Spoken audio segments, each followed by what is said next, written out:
What's going on, guys? Welcome back to the channel. Today we're going to talk about my build, how I built my, well, not, I didn't physically build my truck, but you know what I mean, like my build, what the touches that I put on it and stuff like that.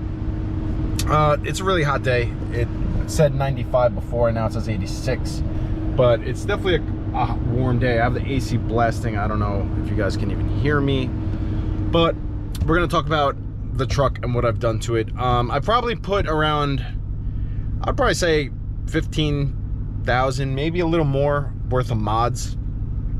I mean, PPF alone was probably half of that. So, you know, I might even put in more, to be honest. I mean, I've never like actually sat down and, you know, calculated everything. But let's talk about the interior. Since we're in here, it's nice and cold. Let's talk about it.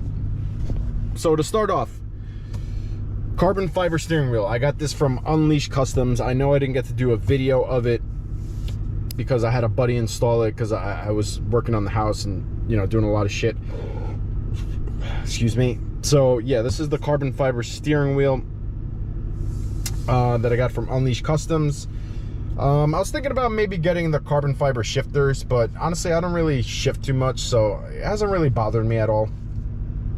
I was just happy to get rid of the top, the Alcantara material, which was really, every time you put your hands on it, and plus, like, this feels like, it was also like the stock steering wheel was like thin. This feels like nice and thick. That's what she said. Michael, please. Please. Like, this is, it took me like a little while to get used to it in the beginning, but it feels very nice. And this carbon actually matches pretty, let's see if you can kind of get it on camera. This carbon kind of matches the stock carbon pretty well. So definitely very happy with it. The red stitching, since I got the level 2 package of all the red stitching, you know, all over the place. So everything fits good. Very happy with that. Let's move on to the next one. I got the paddle. So this I got from Unleashed Customs. This is from MHF, which is Make Him Famous Lighting. I got their shifter, and I also got the bezel radio, which it's kind of weird though, because the texture on this feels different from this. I guess maybe they put like some kind of like seal over it, I guess, because your hand's gonna be on this more. I'm not sure. It doesn't match up the greatest to the OEM carbon fiber package that you get from Ram.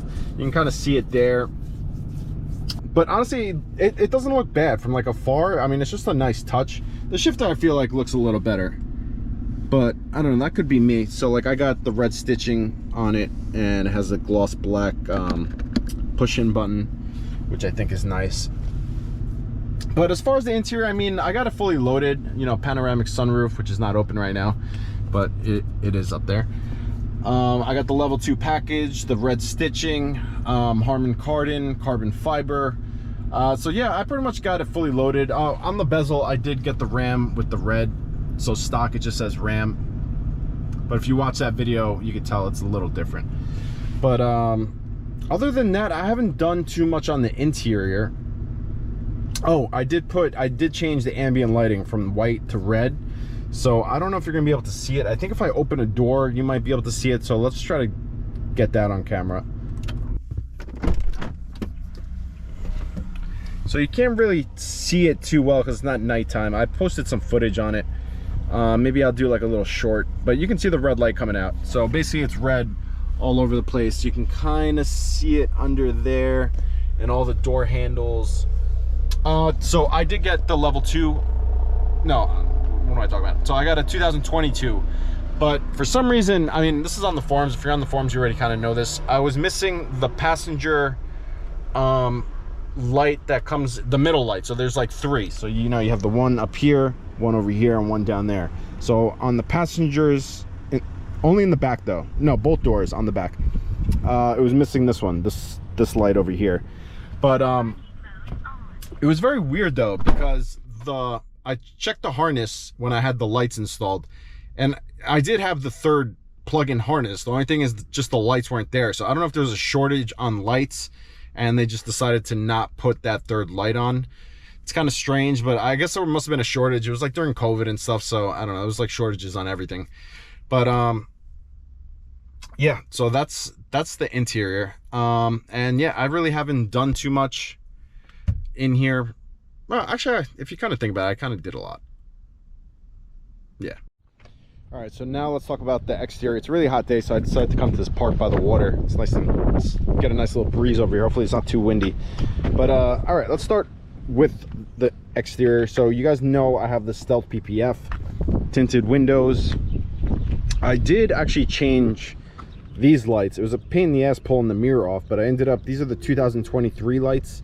The 2022 and 2021 were a lot whiter. It didn't really have this tint.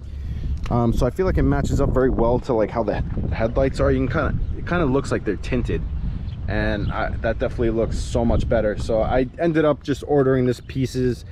I ordered like a suction cup from I think it was Harbor Freight, and just kind of pulled it off myself and ended up changing that. It was a couple of screws on the inside. Once you pull the mirror off, it's pretty easy to do. A couple of plugins, not too hard. You guys know I got the aftermarket Method wheels. And then going to the front, I have the aftermarket M&R automotive lights. If you guys are interested in those lights, I'm very happy with them. Amber backlighting, and then they have white lights. They actually, after I installed this light bar over here, they ended up doing the same thing. It's a dual light, so it has amber and white. So I kind of wish I waited, but so I do have the light bar over there. I have the pillar lights, and on the front I also changed my skid plate from the ugly stock gray one to this black one that I believe is part of a night edition of the Rebel.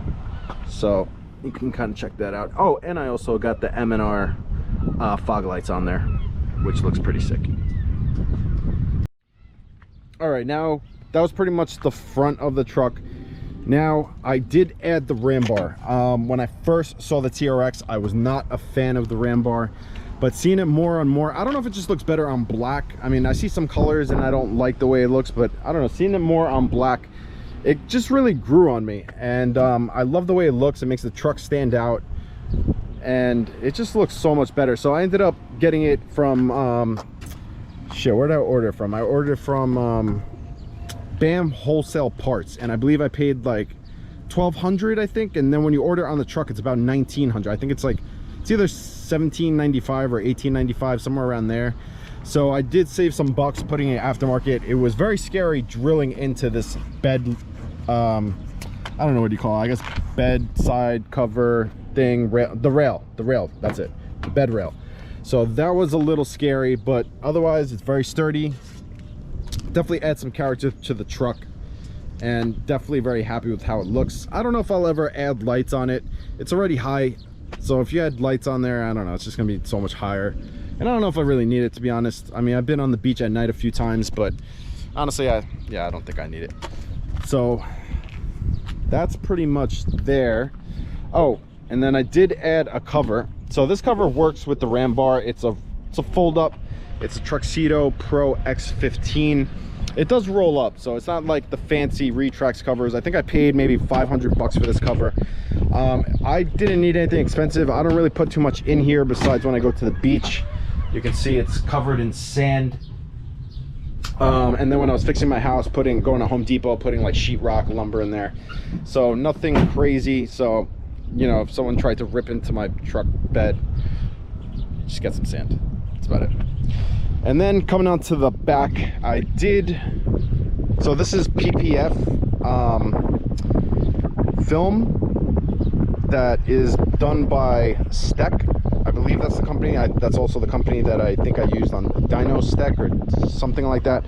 So they do make this headlight, tail light film. So I ended up getting this done. I believe it was the middle shade, and I feel like it looks really nice. The gloss black lights blacked out with the matte PPF.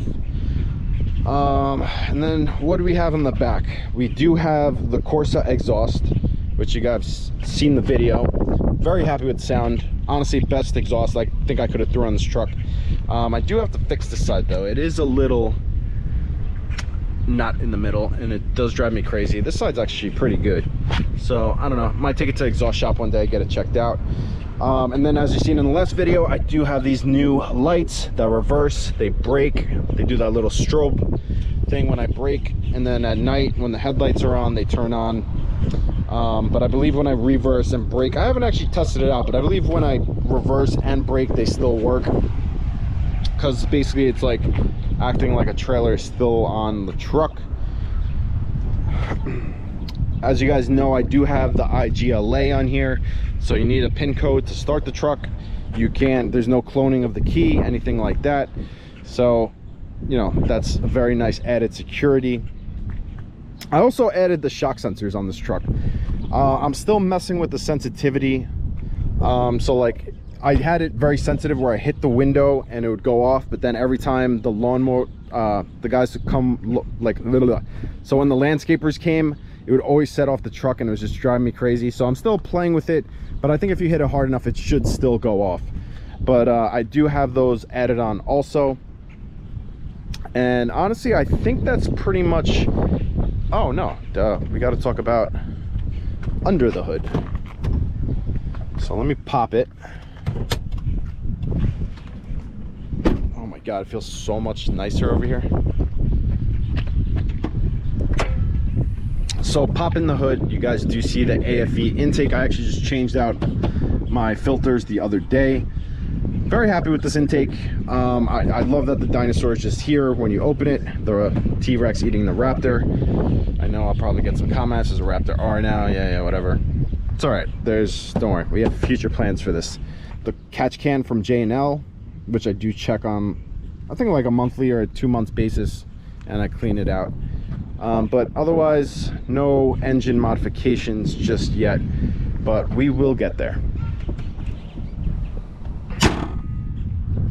All right, so we're back in the truck. So let's talk about, so that's basically the whole build. That's everything I've done so far to the truck. Now let's talk about what's coming. I am throwing 37-inch tires on this beast, because I'll show you right now why. It's just, the 35s just look so tiny on this truck. And you know, I've never had 35-inch tires before. So to me, you know, they looked really big in the beginning, but after owning the truck for a little over a year, it just, 37s would fit so much better. And I've seen a few pictures of some with 37s, and I think it's just the look to go for. So I do plan on doing that, but now, once I do that, the performance will go down just a little bit. I don't think it's gonna be anything crazy, but it will go down a little bit. But I do have plans for the truck. I mean, I only have, what, 10,322 miles on this thing. So I still have my warranty and everything. So we'll see how it plays out. But we'll do the 37s. We'll see what it feels like. And then we'll go from there. If it's time to mod, we'll mod. But honestly, I'm not gonna go crazy. I'm not gonna, this truck is not really gonna be going to the track. I do want to do a track day with it one day, but it's not gonna be going there like, you know, like some people are crazy going to the track and they, you know, beat times and stuff like that. And honestly, after the Jeep SRT, I don't really want to start throwing money at this thing and go crazy. So I'd probably stick with Dusterhoff Tuning, which you know, they do a lot of great tuning and stuff like that. And they tune a lot of the big builds out there. So I'd probably do one of their TRX packages. I think they have a Flex Tune, which you can do E85. E85 by me, there's a few gas stations, but it's not crazy. So I like the option of doing both. So probably it'd be more, you know, on pump gas majority of the time, but it would be nice to just have the option of the two, because I know there is a gas station, a Shell gas station actually, that's pretty close, that does have E85. So at least it'd be nice, like, to fill up cheaper gas on the days it's just going to be, you know, daily commuting. And then if I take it on a road trip, I could just have the 93 and, you know, be cruising out, be fine. So that's my future plans with the truck. Definitely add some horsepower at some point. I think if you guys are on the forum, you guys know there's an Incognito by Ripa Pulley, that adds about 40 to 60 wheel horsepower or something like that. And then now FAS came out with their Predator pulley, which is actually very interesting, because I heard a lot of negative stuff about the Incognito. So I'm trying to see people's reviews of that, and I might go that route just so I can kind of keep the warranty and just throw that pulley on, and if anything ever happens, I can kind of just pull it off.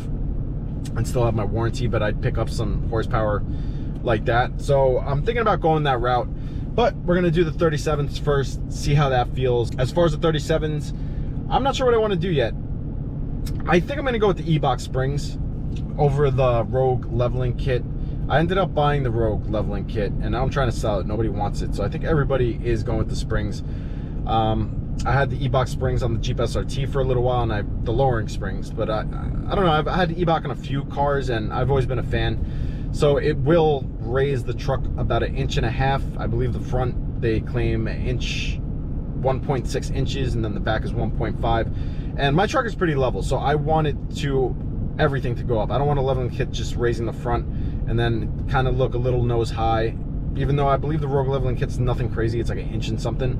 But I think I would just feel better with springs, to be honest. So I think that's the route we're gonna go, but you know, it's not gonna happen overnight. So we'll see how it goes. But that's my build. I hope you guys really enjoyed it. I'm sorry it's so hot out. I wish I could have been outside a little more. I'm literally drenched already. But I'll definitely see you guys in the next video. If you're new here, please subscribe. Catch you guys in the next one. Peace.